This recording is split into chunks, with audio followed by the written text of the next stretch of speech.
And thanks for making it to Veterans Info Tap. I'm glad you made it. I found an article and I wanted to read it to you because this subject is something that is on a lot of folks' minds. And I wanted to read through it here to see if there's any nuggets that we can pick out, if there's anything that they're missing, something that maybe I could shed a light on, and we can go from there. So, with that, this is regarding 70% VA disability. What is the current 70% in payment rate for those that don't know?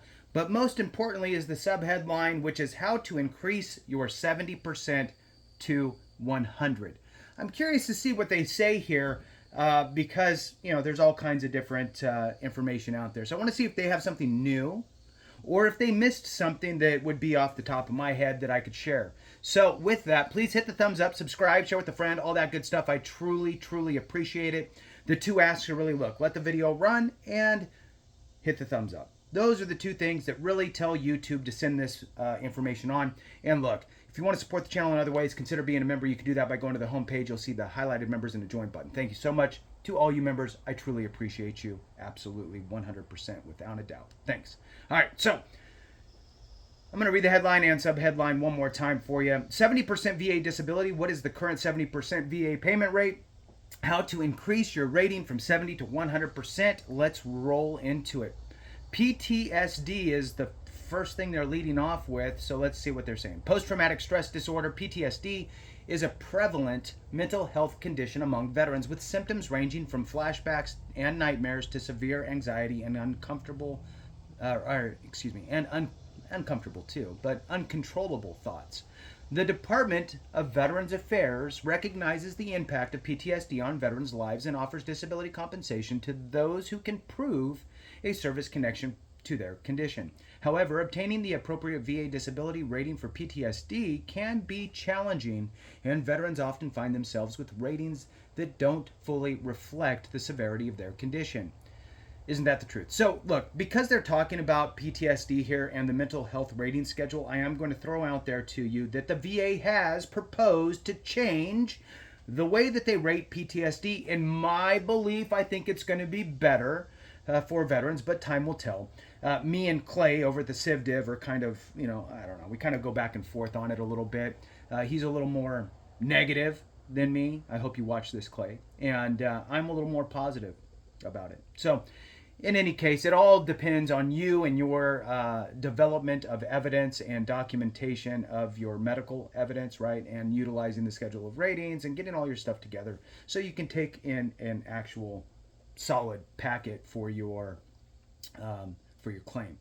In any case, that proposal to change the mental health rating schedule has been identified to take place in April of 2025. We don't know if that's really going to happen then or not. Could happen sooner, could happen later. It's hard to say. But the VA did recently change that final date, which means that they're looking at it and they're trying to anticipate when they're going to do it. They kicked it out, like I said, to April of 2025. So let's move back on with this. VA disability ratings for PTSD are assigned at 10, 30, 50, 70, and 100%. Depending on the veteran's level of social and occupational impairment. Now, that part they're getting rid of eventually through the proposed rating change. Okay, the social and occupational impairment is going to disappear. And they're going to look at it in the 5 domains and just kind of how it impacts your life and all that stuff instead. The big piece about that is in order to receive 100% rating currently for PTSD or mental health anything, you need to have total 100% social and occupational impairment. Well, if you have a 100% total occupational impairment, that means you're not working. So I'm not saying there's not people out there that are able to work and maybe even were working when the VA rated them, but I'm just saying that in some cases the VA rater is going to be stringent on that requirement. So the new rating schedule change eliminates that. So moving on, it moves on here to say, unfortunately, many veterans struggle to secure a higher rating, especially the coveted 100% rating on their first claim. Achieving 100% rating requires a comprehensive and well-documented claim, supported by medical records, nexus statements, and evidence of diminished earning capacity. How hard is it to go from 70 to 100% disability? For veterans with 70% PTSD rating, increasing it to 100% can be particularly challenging, but not impossible. The VA offers 3 primary methods for veterans to pursue a higher rating. Let's see what they say here. Appeal the decision or file a new claim. So if you're going to, there's different levels. There's actual real appeal, which is through the Board of Veterans Appeals. Then you have a higher level review internal to the VA. You also have a supplemental claim within the VA. So if you were denied or given a lower rating, you could, within a year, file a higher level review or supplemental claim and preserve your effective date. If you're outside of that year period, you can file a supplemental claim.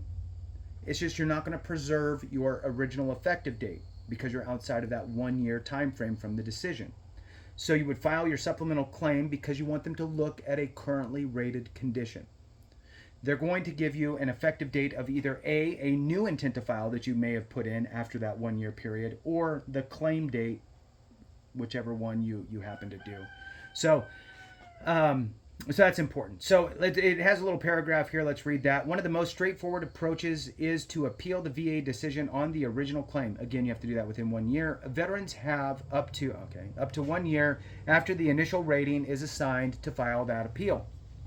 If this window is passed, filing a new claim is an option in either case. Presenting additional evidence to strengthen the claim is crucial for improving the chances of receiving a more favorable decision. Agreed.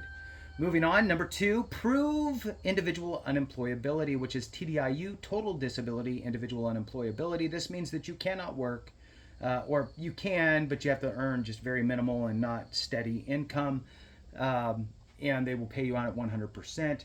Let's see what they say here on that. Another way to achieve the benefits of 100% rating is through TDIU, total disability individual unemployability, and it is available to veterans whose service-connected disabilities prevent them from maintaining gainful employment.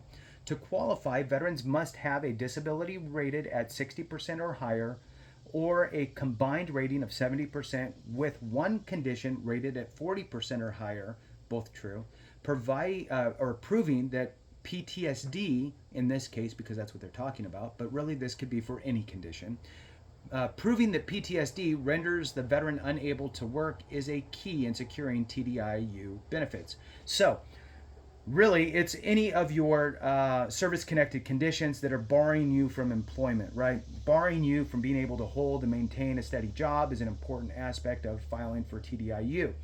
Now, in addition to the 2 percentage kind of qualifiers there, either being rated at 60% or being rated at 70 with one condition being rated at 40, if you have a serious condition that is not that doesn't put you in one of those boats, still I encourage you to still apply for TDIU and just really outline your case because you might still qualify.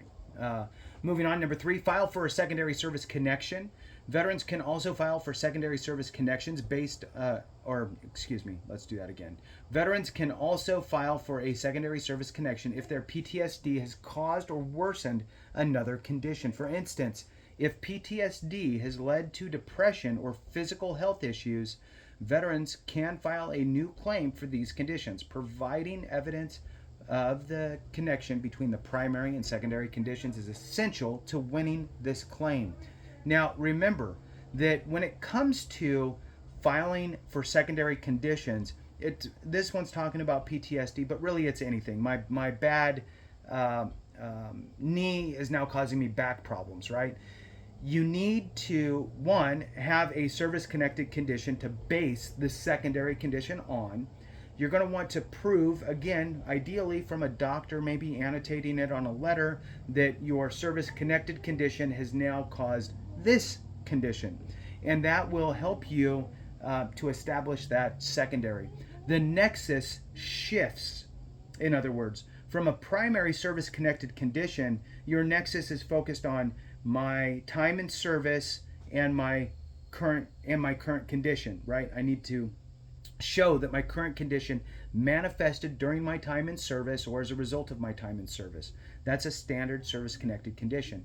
The nexus now shifts on a secondary to my secondary condition is now a result of my current service connected condition.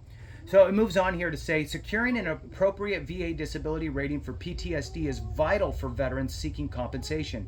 Whether appealing a decision, pursuing TDIU, or filing for a secondary service connection, building a strong case is crucial. Veterans can contact a VSO, Veteran Service Officer, a Veteran Service Organization. You can contact many different accredited representation or representatives out there that can help you at no cost.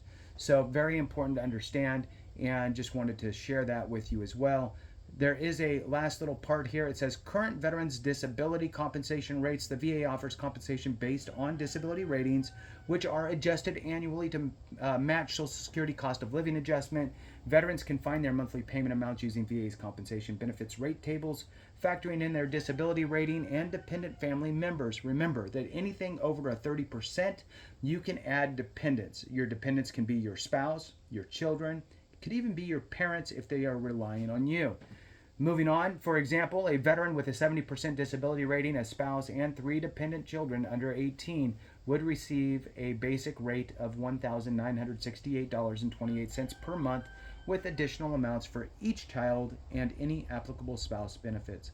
So with that, thank you so much for watching. I appreciate you. Have a great one. And remember, if we don't take care of each other, something went wrong.